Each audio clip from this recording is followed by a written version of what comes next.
согтуурахтай тэмцэх түүний хор хөнөөлөөс урьдчилан сэргийлэх ажиллагааг хүндрэлтэн олон үеийн туршид янз бүрийн хэлбэрээр зохион байгуулж ирсэн бөхтэй.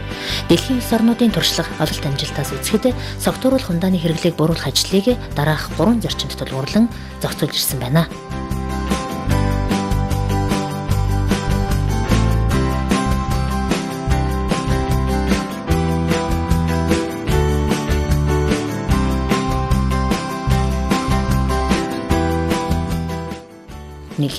Согтууруулах хундааны үйлдвэрлэл, импорт, худалдаа үйлчилгээнд төр олон нийтийн зүгээс тавих хяналтыг чангатгах. 2. Хүн амын мэдлэг, хандлагад нөлөөлөх чиглэл бүхий соён гэгэрүүлэх олон талтай арга хэмжээг зохион байгуулдаг. 3. Архины хамааралтай хүмүүст үзүүлэх тусламж үйлчилгээний ажлыг шинжлэх ухааны үндэслэлтэй хөтөлбөрийн дагуу хэрэгжүүлэх зэрэг болно. Манай улс согтууруулах хундааны хэрэглээг бууруулах ажлыг архитан согтуурахтай тэмцэх тухай хуулиар зохицуулж байгаа бөгөөд 2003 онд Улсын их хурлын 48 дугаар тогтоолоор архитан согтуурахаас сэргийлэх хяналттай үндэсний хөтөлбөрийг баталсан нь архитан согтуурахтай тэмцэх чиглэлийн үйл ажиллагаа явуулах эргэцийн орчин бүрдүүлж өгсөн юм аа.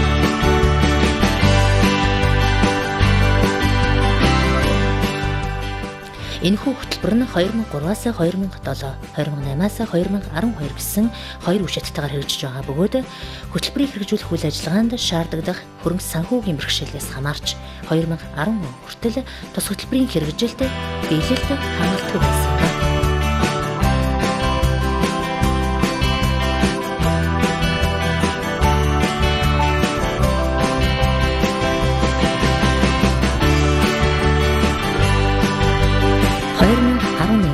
Засгийн газраас тодорхой хэмжээний санхүүгийн дэмжлэгийг архитан согтуурахтай тэмцэх санд үзүүлснээр архитан согтуурахтай тэмцэх чиглэлээр 5 зорилтыг дэвшүүлэн төрийн болон төрийн бус 21 байгууллагатай гэрээ байгуулан зарим ажлуудыг хийж гүйцэтгэж байна.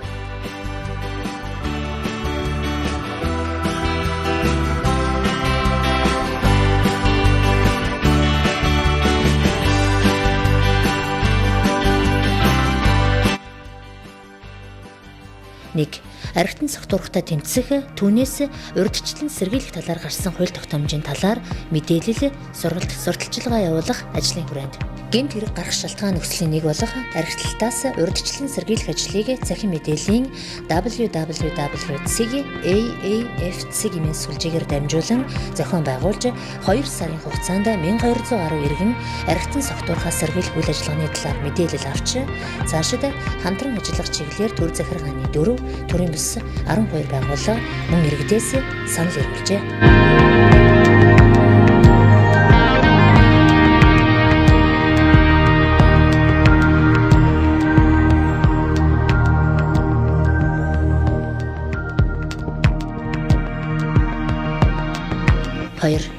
Архины хэрэглээ түүнээс үүдэн гарах хүн амын өвчлөл, нас баралт, хүчирхийлэл, осол гэмтлийн шалтгаан, согтууруулах хундааны үйлдвэрлэлийн эдийн засгийн ашиг, зардлын үнэлгээг судлан тогтоож, архитан согтуурахаас сэргийлэх, түүнд хяналт тавих арга замыг тодорхойлох ажлын хүрээнд.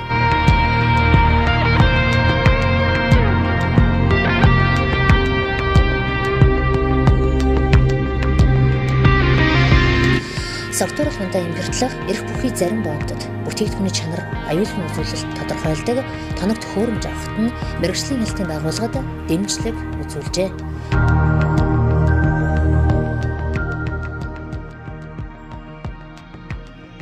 Түүнчлэн согтуугаар тээврийн хэрэгсэл жолоодсон жолооч нарыг илрүүлэх зорилгоор согтууруулах хундааны зэрэглэл тогтоох багж 46 ширхэг, дагалдах хэрэгсэл 500 ширхэг авахд замын цагтаагийн газарт дэмжлэг үзүүлсэн.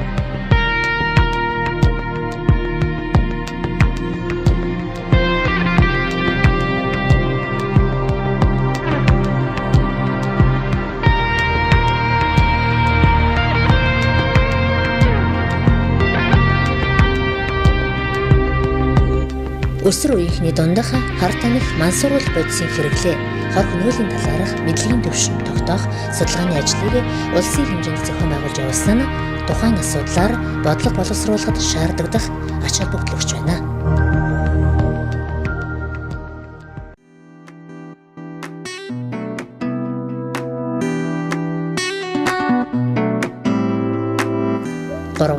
Архины хор хөнөөл хүний эрүүл мэнд, гэр бүл, хамт олон, нийгэмд учрах хор уршиг, түүнээс урьдчилан сэргийлэх болон архины зохистой, соёлтой хэрэглээг олон нийтэд төлөвшүүлэх ажлын хүрээнд.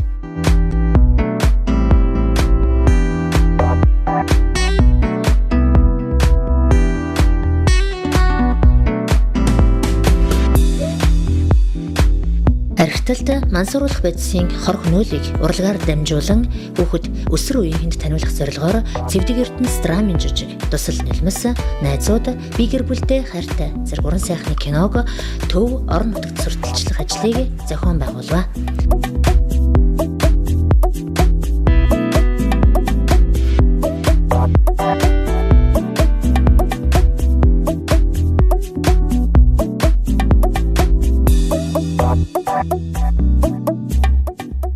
Нийгмийн дэг журам төрийн бас байгууллагын сүлжээ, Монголын оюутны холбоо зэрэг байгууллагуудтай гэрээ байгуулан, ерөнхий боловсролын болон их дээд сургуулийн 9000 гаруй оюутны сурагчдын дунд согтууруулах ундааны хор хөнөөлийн талаар сургалт явуулах ажлыг зохион байгуулад байна.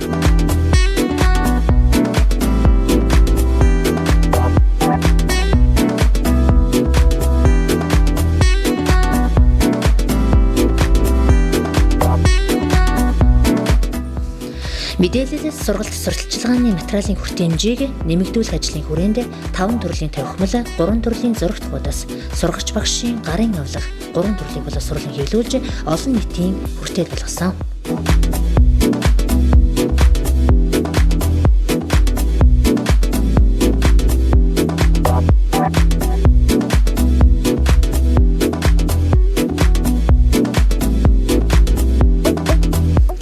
Эквата төрийн бас байгууллагатай гэрээ байгуулж, төв орон нутагт төрийн болон төрийн бас байгууллагын ажилтан 200 гаруй хүнийг сургагч багшаар бэлтгэх ажлыг зохион явуулав.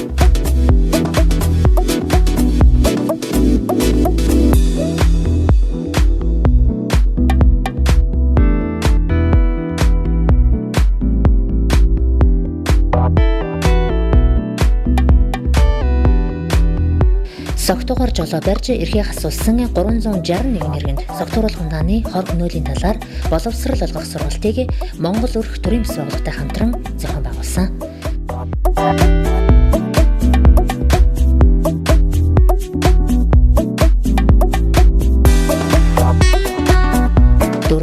Архины хамааралтай хүнд үзүүлэх, эрүүл мэнд, нийгмийн халамж үйлчилгээг боловсронгуй болгож хүртээмжийг нэмэгдүүлэх ажлын хүрээнд. Архины хамааралтай үзүүлэх, нийгэм сэтгэл зүйн болон эрх зүйн тусламж үйлчилгээ үзүүлэх сургалтыг зохион байгуулахаар Архиталт мансууруулын эсрэг ассоциац төрийн бас байгууллагатай гэрээ байгуулж, тус үйл ажиллагаанд цагдаагийн 750 гаруй албаагчийг хамруулж, тэдгээрийн ажилд дэмжлэг үзүүлж, телевиз, DVD тоглуулагчийг болгосон байна. Эрүүлжүүлэх байрны 62 эмчийг согтууруулах ундаа хэрэгэлсэн хүмүүст анхан шатны тусламж үзүүлэх сургалтанд хамруулж, зөөврийн компьютер олгосон.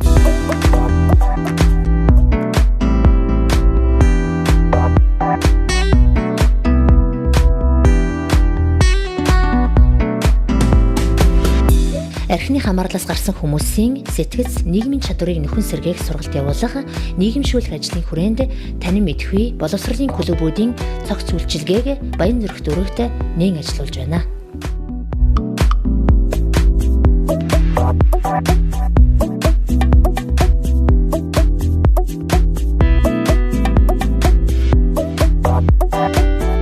Цагдаагийн эрүүлжүүлэх байрны эрүүл ахуйн нөхцөлийг сайжруулах зорилгоор зарим эрүүлжүүлэх байрыг тогтчуулж, тэнд үйлчлүүлэгчдэд зориулж угаалгын машин, ус шүүгч, компьютер олгож зөвлөгөө өгөх ажлыг хийж эхэллээ.